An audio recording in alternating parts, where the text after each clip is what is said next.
اگر تنقید ہی کرنی ہو تو نرم لہجے میں کریں، کیونکہ نرم لہجہ ضمیر جگاتا ہے، جبکہ سخت لہجہ انا کو جگا دیتا ہے۔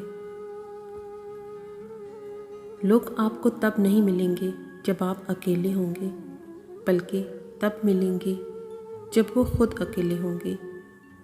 بس اللہ کسی کو بھی اکیلا نہ کرے۔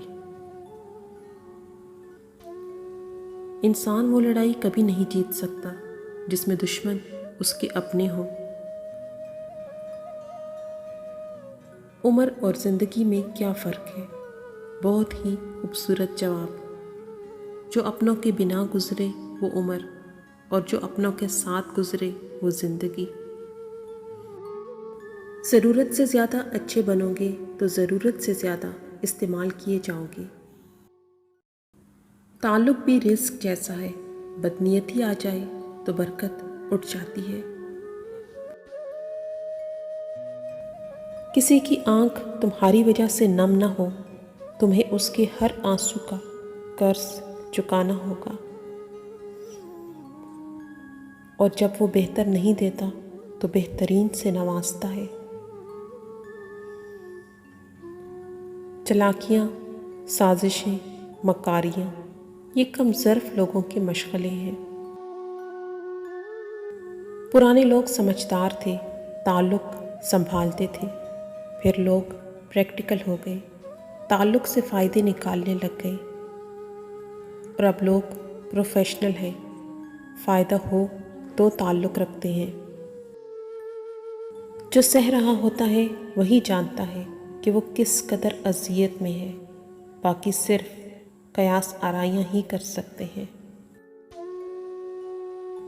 برے وقت میں کندھے پر رکھا گیا ہاتھ کامیابی پر بجنے والی تالیوں سے زیادہ قیمتی ہوتا ہے۔ اگر آپ نظر انداز کرنے کے ماہر نہیں تو آپ بہت کچھ کھوئیں گے، سب سے پہلے اپنا سکون۔ برائی ڈھونڈنے کا شوق ہے تو آئینے کا استعمال کیجیے، دوربین نہیں۔ کامیابی پر مٹھائی مانگنے والے مصیبتوں میں نظر نہیں آتے۔ ہماری زندگیوں میں بے چینی کی ایک بڑی وجہ یہ بھی ہے کہ ہم نے جہاں ہیں وہاں ہونا سیکھا ہی نہیں۔ سارا دن یا تو ماضی میں ہوتے ہیں یا مستقبل میں، اگر کہیں نہیں ہوتے تو بس حال ہی میں نہیں ہوتے۔ مطلب کی کشتی پر سوار لوگ بہت جلد مخلص لوگوں سے بچھڑ جاتے ہیں۔ ہر سلجھا ہوا انسان کہیں نہ کہیں الجھا ہوا ہے۔